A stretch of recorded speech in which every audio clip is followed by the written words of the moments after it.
Mornings with Jesus. It's a beautiful Sunday morning, and today I thought it'd be fun to tell you about an ancestry DNA test that was done by Pam, and she y'all, we found out that she's related to King David all the way in the Bible. And so I thought it would be pretty neat to show y'all how this came about, and to show you the family tree and the tree line, and look at some of the stories in the Bible.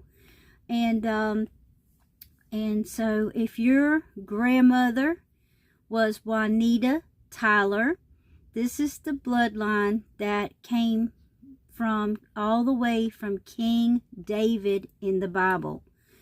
So I want to tell you, if your grandmother would have been Juanita Watson Tyler, and she was born May 11th of 1930, and she passed away on July 12th of 2006.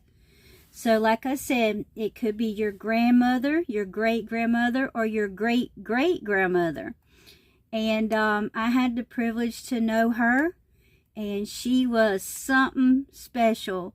And in case some of you younger generations of her don't know this, your grandmother or great-grandmother was a preacher.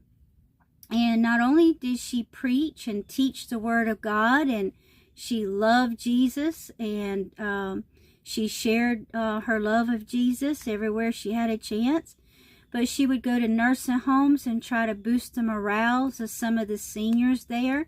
She was a self-taught musician. So her and a friend of hers would go around, and she even had her own little, it's like a teardrop little pull-along travel trailer type thing to hold all of her music instruments in. And I believe her son, Monty Dale Tyler, built that for her. So anyway, I thought it would be fun to see how you're related to King David in the Bible. And this makes it more personal to me about the ancestry in the Bible and everything, that it's so close to home now, because Pam is related to these people in the Bible. So let me show you how you're related to these people in the Bible. It's pretty cool. So hang in there with me. We're gonna I'm gonna be moving the camera here and there to show you some of this stuff. So let's get started. All right, like I said, your grandmother or great-grandmother, the ancestor would have been Juanita Watson Tyler. And let me just turn the camera around now. I'm going to show you the tree, the family tree. So we're going to start right here. Now this is me and Pam right here together. And Pam's mother being Judy Tyler. I want you to know, all the way going back through history, this bloodline is carried through all the women side, all of your grandmother's sides of the family. So we have Pam's mother being Judy, and Judy's mother being Juanita. Now that's your grandmother, your great-grandmother, okay? So hang in there.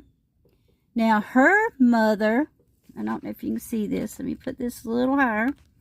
Now Juanita's mother is Rachel Hopkins, okay? So Rachel Hopkins marries Walter.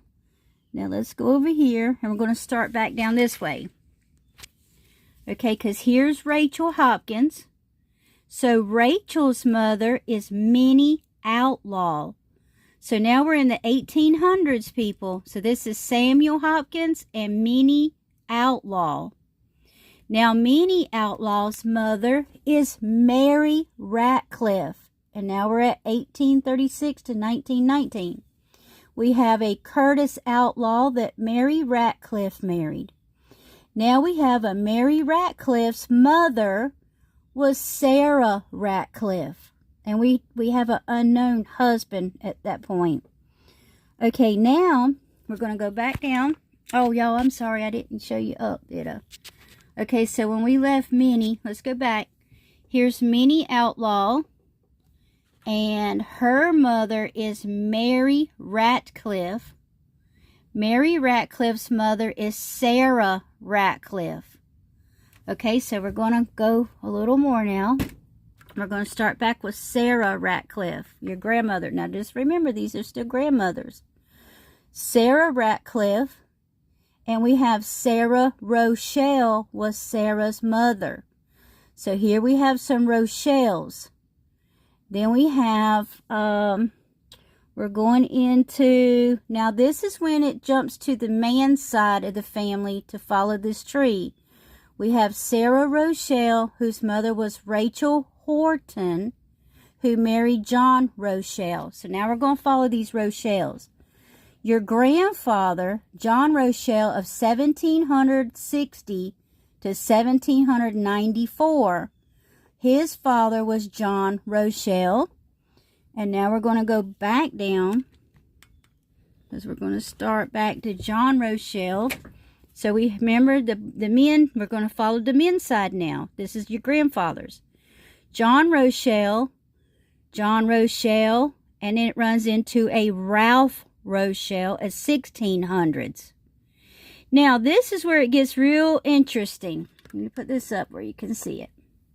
This guy here, his name is Count de la Rochelle. And I thought that was very interesting, but you'll notice it's now we're in the 1500s, okay? So this guy is very interesting. We'll talk about him in a little bit. Count de la Rochelle. Now his father and mother, because when I brought him up, and his mother is Mahalath bin Absolom, I think it was. So anyway, it showed his mother was born in Judea. And I thought, well, that is really unusual to find grandparents born in Israel or Judea area, okay? So at one point in this thing, I decided, well, I'll take all them off, because that's strange that this family tree is starting to go into Israel and Judea type people. So I took him off of the chart. But do you see these green leaves that's up here? Well, every time the Ancestry has a hit that it's a DNA match, it'll give you a green leaf that it's found one of your family members that's connected to your DNA sample. So even though I took the Count de la Rochelle off of the family tree, and that next night I opened it up, and y'all, all of this was here. And then it keeps going all the way back to King David. So I'm fixing to get to that part. But this is the part that's the turning of events. And I'm going to tell you what the Count de la Rochelle meant, because this is pretty noble guy here. So now we have his mother being this Mahala bin whatever. And then you look, her mother being Tamar ha David. Now start noticing this word ha David. And then you'll see it says Absolom bin David. And look at the years, y'all. This is 990. And this is before Christ. So before Christ was on the earth, we have Absolom bin David. Okay. Here we have Tamar. Okay. Look at that. His daughter. Okay. So now let's go over. Let's go back down. Now we're going back to the grandmother, Tamar ha David. 1500 to 1555. Okay. And then her dad is Absolom bin David, 990. Now here is King David that you read about in the Bible. Absolom, you will see in the Bible. And King David's father is Jesse, and he's also in the Bible. So we're going to look at Jesse, King David, and Absolom, and Tamar is actually listed in the Bible. So you have 4 ancestors here. These are grandfathers. These are like your 12th and 14th, 15th great-grandfathers and great-grandmothers that are actually wrote about in the Bible. See, and here's Jesse. So like I said, Absolom, King David, then Jesse. So this is the oldest father figure to these men. 1080. So 1080 before Christ was on the earth. So that's a lot of history to look at. Okay, so getting back to the history itself. In 2 Samuel, let me show you 2 Samuel. Let's go to 2 Samuel. Y'all brought my eyeglasses out this time. So in 2 Samuel 13. And y'all, like I said, I took these people off the tree thinking, this can't be right. Where'd all this stuff come from? And it, y'all, is absolutely right. So 2 Samuel, it shows 13 through 19.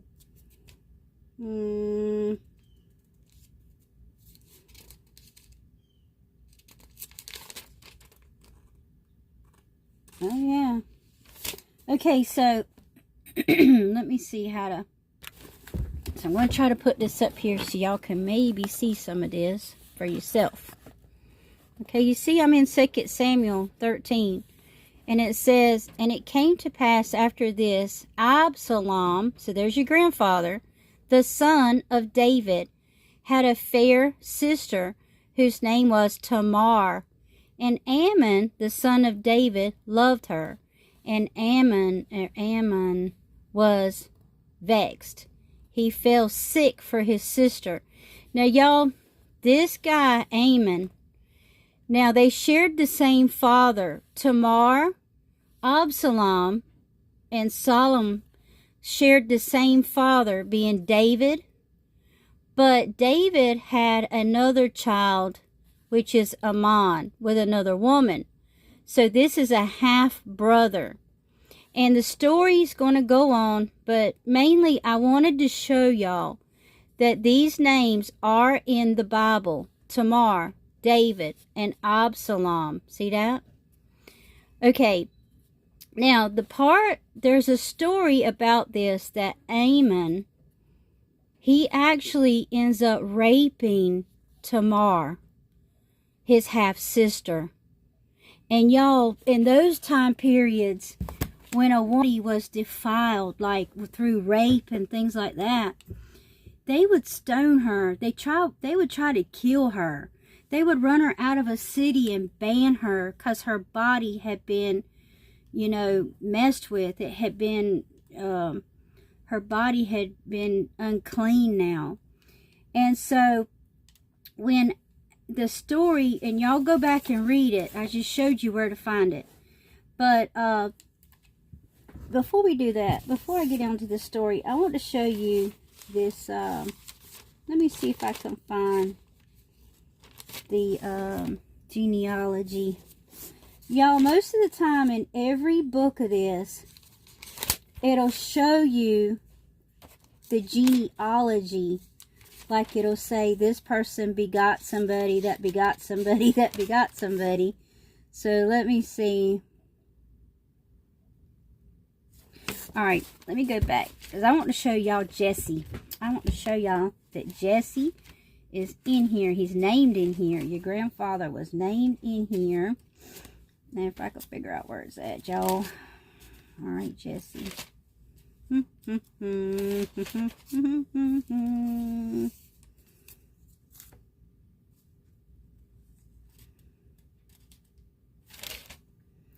Alright, there's more than one way to do this. Alright, let's bookmark that and let's do this. Y'all, I'm going to do a Google search real quick on Jesse, because I want y'all to see that. I want y'all to see your true bloodline all the way back to Jesse. So we're going to do a Google search. Where in the Bible do I find Jesse?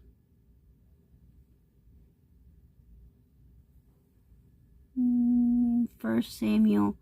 Okay, y'all, it's in 1 Samuel 17, 12 through 20. And I'll put that in the description on this so y'all can go back and read this stuff for yourself. But 1 Samuel, so we're going to 1 Samuel again. And it is in 17, so chapters 17. All right, y'all, 17 and 17, 12 through 20. Okay, so y'all, I'm going to put it over there so we can look at it together. 12 through 20.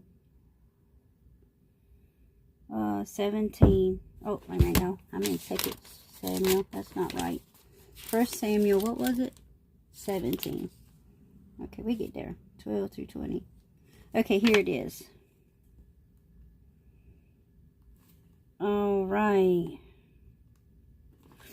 Okay, right here. Let me switch the camera. Okay, right here it goes, y'all. Okay, so notice it says, now David was the son of the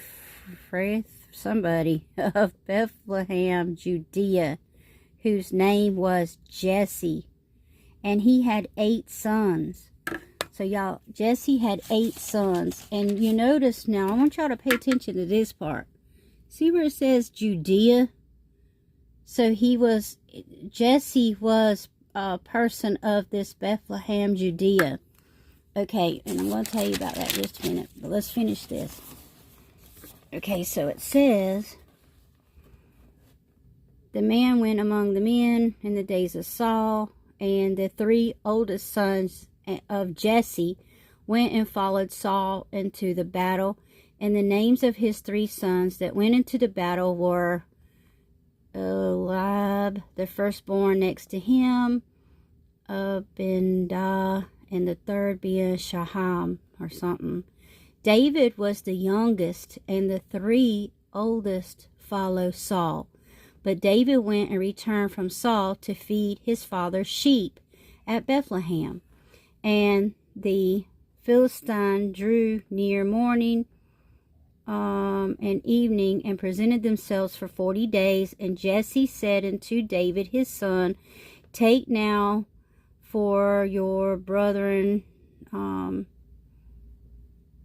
let's see, of this parched corn and the 10 loaves, and run to the camp of your brothers, and carry these 10 cheeses unto the captain of their 1,000, and look how they brethren fare, and take their pledge.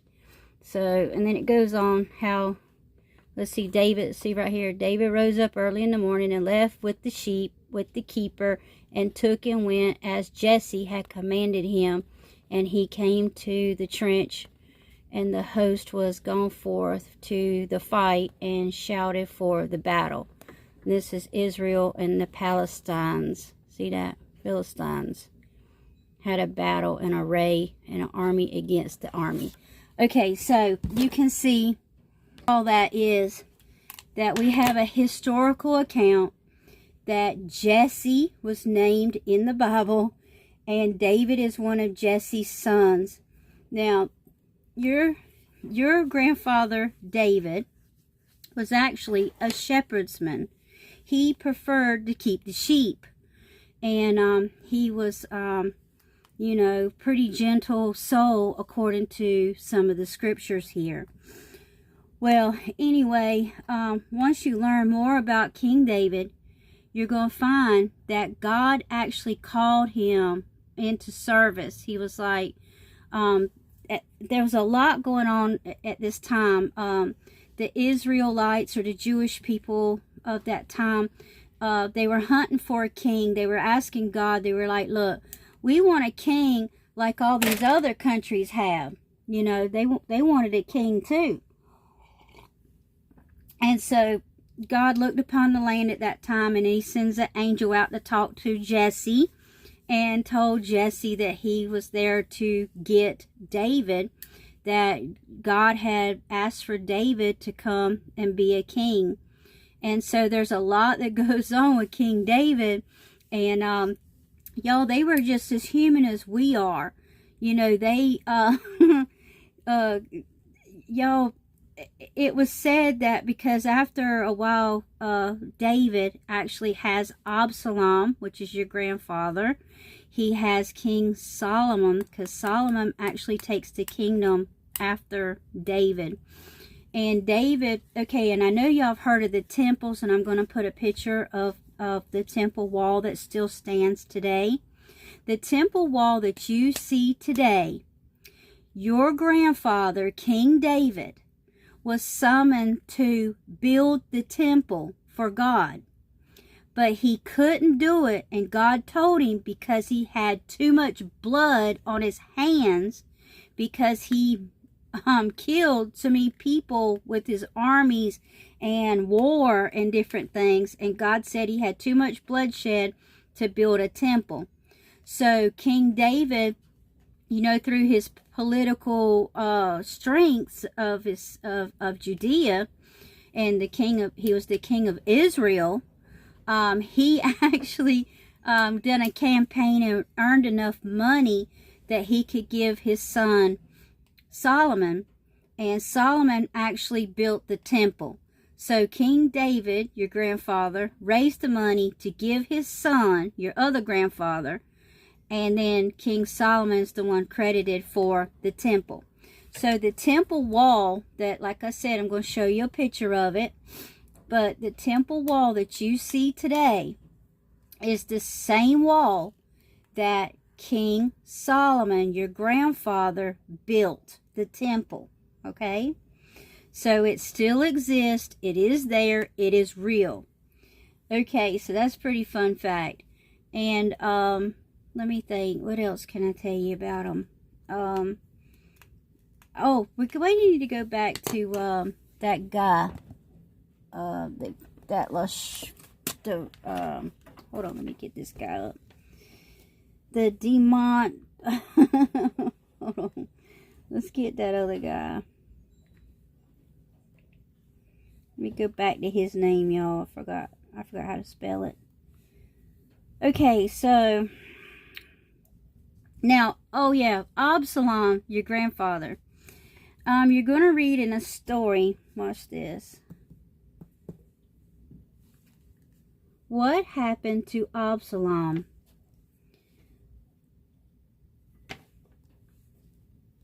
Okay, hold on, y'all. Something's happened to this. Anyway, Absolom, because that half-brother raped Tamara, and Absolom couldn't stand it. He couldn't stand the fact that his dad, King David, was ignoring the whole fact that she was raped, and she was going to be casted out of the family, right? He took it upon himself to kill the brother that did that. And because he did, King David, his father, kind of went on the outs with him. He was like, you can't, you know, he just wouldn't speak to him. You know, in order to go see a king and all these things, you know, you have to, like, make an appointment and, you know, all this kind of stuff. Well, y'all don't know what's happening to this signal. I'm going to try it one more time. All right, but anyway, so I'm just giving you a summary of what I know about the story. And because I can't pull it up, it's acting stupid today. But so anyway, so when he got summoned out of the town, Absolom got sent out of the town as well. And so he tried to put together a war campaign against his own father, David. He wanted to throw him off the throne, because he was like, look, this isn't right. You know, my sister was raped, and you did nothing about it, you know. And so he was very angry, and he wanted to take it upon himself to take his dad off the throne. Well, this whole war campaign goes out, and there's a story. There's actually, you can read it in the Bible. There's a whole story about it. And you're probably going to find it at 2 Samuel. What did I tell y'all? 2 Samuel 13, chapter 13. Let's look real quick. But in 2 Samuel 13, okay, let me see if it tells you about it. And let me see if I can find it real quick. Okay, because right here is when the brother had laid himself on his bed and he acted like he was sick. So he gets Tamara to come in there to bring him some food and everything. And then that's when he raped her. And David sent home Tamar, saying, go to the brother Aaron. So, you know, even King David at that time was like, your brother's sick, you need to go, whatever. So that goes on. And then, let's see. And it says, after he had forced himself to lay with her, Ammon then decides he hates her. I reckon he does, because he knows now that he's got a consequence to pay. And so it says that he hates her, and he tells her to arise and be gone. And she says to him, there's no cause. This evil is sending me away, and it's greater than the other that you've done to me. Because she knew what was about to happen to her. And she had a garment of diverse colors on her, and the robes of the king's daughters that were virgins' apparel. So I'm supposing that the certain robe that she wore, that they knew that she was a virgin because of the type of robe she had on. And so it says she goes out crying. And Absolom, so here's your grandfather, and Absolom, her brother, said to her, has Ammon thy brother been with thee? But hold now the peace, my sister. He's telling, regard this not the same thing. And Tamar remained desolate in her brother Absalom's house.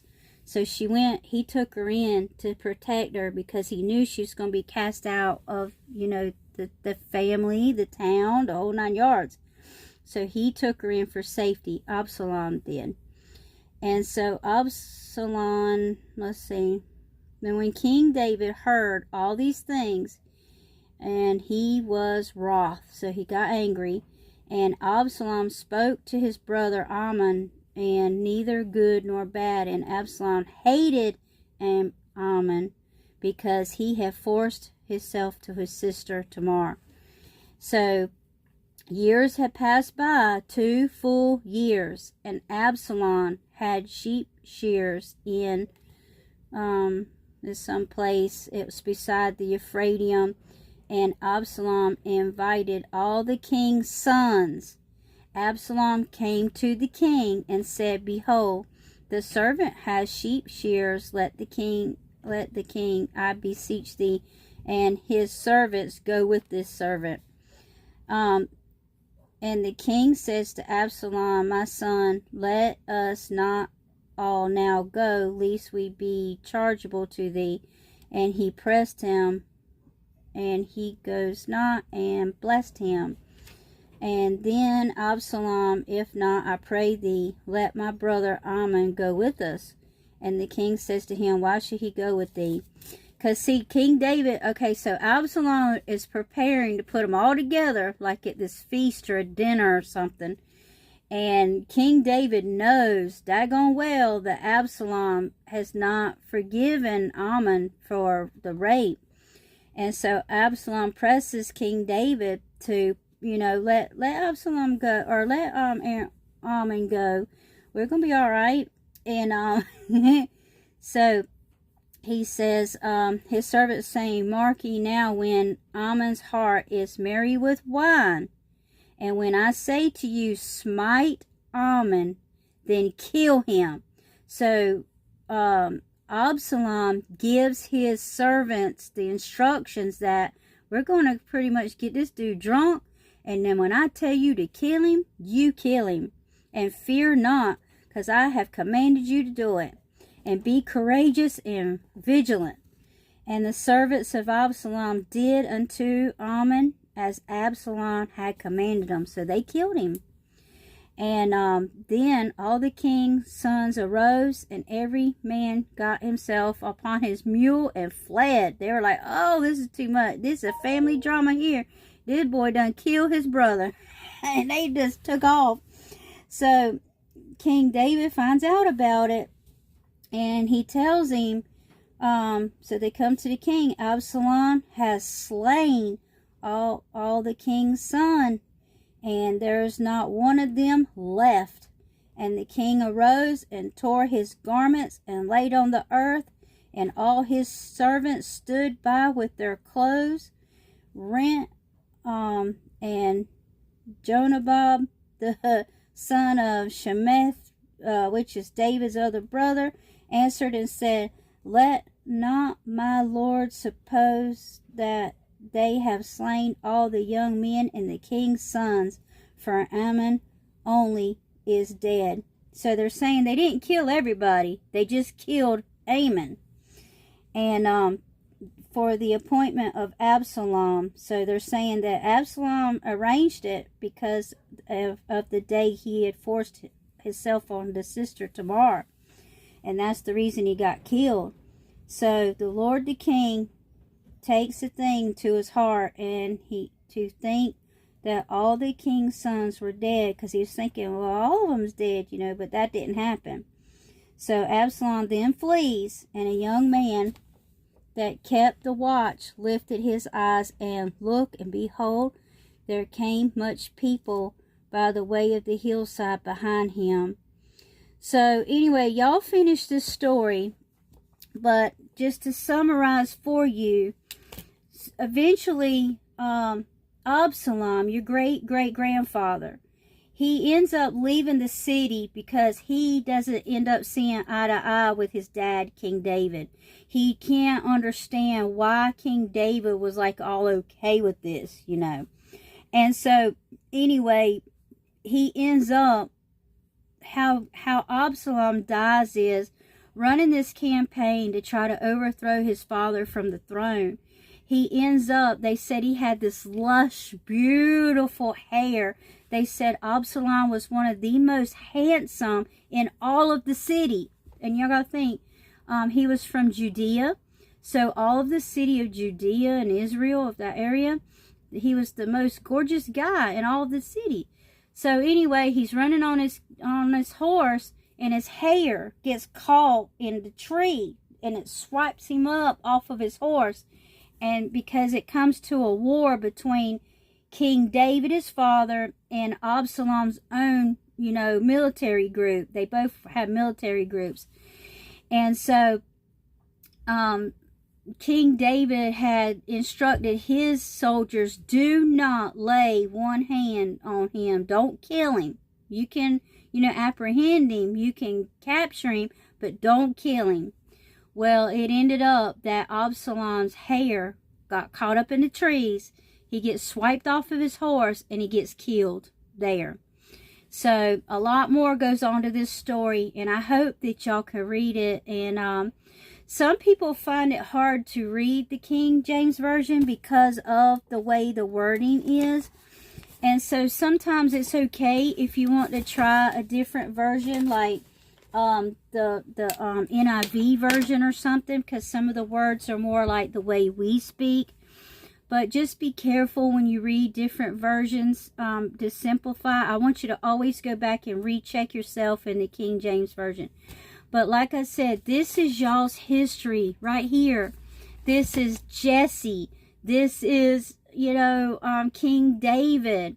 And when you get to King Solomon, now, your grandfather was Absolom, which is still a descendant of King David. It's a son of King David, but don't forget there's Absolom and there's Solomon. And Solomon's the one that built the temple. So this would technically be your biological uncle, okay? So your great-great-great-great-uncle would have been King Solomon. And he's discussed a lot. Like, have you ever heard of Solomon's gold or Solomon's treasures? And it was told that King Solomon actually did bury and hide lots of his gold and crowns and jewels, and it's still at large today. Some people don't even know where it is. And archaeologists have been looking for it for years. So, but I think that was pretty interesting. And now that you've got the family tree, you can look back yourselves. And if you have any questions, you can either message me in Messenger, write something in the comments section, and I'll try to make more videos. Like, if you want to learn more about the stories, or maybe you want to learn more about the Ratcliffes, or I want to try to tell you more about the Count D. The one thing that count that's in y'all's family tree. Let me tell you, I'm just going to summarize this for y'all real quick. But what he was is, back in the day, okay, so your people comes from Judea. They were, Israel had 12 tribes. 12 tribes, y'all. And y'all are one of 12 tribes of Israel. Okay. And these are God's chosen, favored people. So you come from the tribe of Judea. That's your people. All right. Well, when Jesus was on the earth, and he was walking around and with his disciples, and he was spreading the word that he was the one to come to be the sacrifice to all mankind. He saved us through his blood. And yes, your bloodline comes down. Jesus comes out of that bloodline. Jesus comes out of the tribe of Judea's bloodline. So that is super cool, I think, that your bloodline of people Jesus, you share the bloodline with Jesus. That's just remarkable. Okay, so anyway, so Jesus is running around, he's trying to tell the people, look, there's hope. There's a kingdom that's coming, because my kingdom is no part of this world. He's getting the people ready for him to return with a kingdom. And he's going to be the king that set it. Just like your grandfather, David, and Solomon, all these people that sat the kingdom. He's going to be the kingdom. He's going to be the king.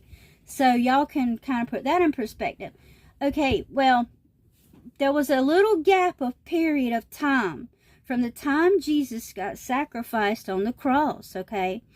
There was like what we call the dark period of time, because after his disciples came and died, then there was like this up in the air of the gospel. And we have the Roman Empire takes over at that time. And Jesus is talking about Caesar. Caesar was the governor, the president, however you want to look at it. He was the ruler of the time that Jesus got hung on the cross. So after Caesar comes, and you have these monks, and you have the disciples, you have people that saved the word of God, through manuscripts and stuff. And okay, so they're trying to preserve the word of God, right? And so in this book that we have, there's 66 books that's been put into this one book. But y'all, there were hundreds more books, because back in the day, they didn't carry books like this around. They carried these scrolls of writings around, and it was like big scrolls, and they had to, unroll these things. And can you imagine a back sack full of these scrolls, and you're trying to carry them around and read them? Well, what ended up happening is when the translations came about and the Roman Empire took over, it started to change the teachings, the original teachings. And so Count de La Rochelle, he headed a campaign. He was known as a Protestant, because a Protestant meant that they were fighting against the Roman Catholic teaching. They didn't agree with it, and they fought, and it was a bloodshed, a bloodbath. You can read about it. And anyway, there was just, it was awful. But your grandfather, was being a Protestant because he was proud to try to preserve the word of Jesus in its original form. And so you can read a lot more about him, and he led one heck of a campaign fight, y'all. He went down in glory trying to preserve that word. And I just found it so fascinating, you know, and then to find out your grandma Tyler, and don't forget your grandparents before her, the Hopkins. He was a preacher man and had his own church down in South Carolina. And I have found some pictures of that, and I'm going to try to put them into this video somehow. I'm sorry the video's getting so long, but I think it's really important that we try to keep this information, because one day something could happen to me, and then y'all never knew about this stuff, right? So I figure if I have it on video, you can come back and check out the stuff for yourself. You can read, look into it more, take time. Maybe you find out more things than I know. But so you have a grandfather that was a Hopkins, okay, a grandfather Hopkins. He had a church in South Carolina. And then you have your grandma Juanita Tyler, who was also a preacher. So y'all come from a very, very long line of people who served Jesus, who loved Jesus, who preserved the truth of Jesus. And so y'all are very special. Y'all don't really realize how special of a persons y'all really are. And there's one more thing I want to leave y'all with, this idea that because y'all come from a tribe of Judea, do you know back in those days you may have gifts that you don't even realize you have? Like some people have a gift of dreams where you could see things before they happen. Maybe it's a warning dream. Maybe it, you know, something like that. Sometimes you have a gift of you feel an energy in a room, and you know that it's a good energy or a bad energy and stuff like that. And so you may have some gifts from the Holy Spirit because y'all are coming out of a chosen tribe, hand chosen by God with his stamp of approval. Y'all come from the tribe of Judea. So y'all, that is remarkable. And I love history, and that's why I just dove into it. And I hope this video helps y'all and have a better appreciation of your grandparents and how far it descended down to be, you know, where you are today.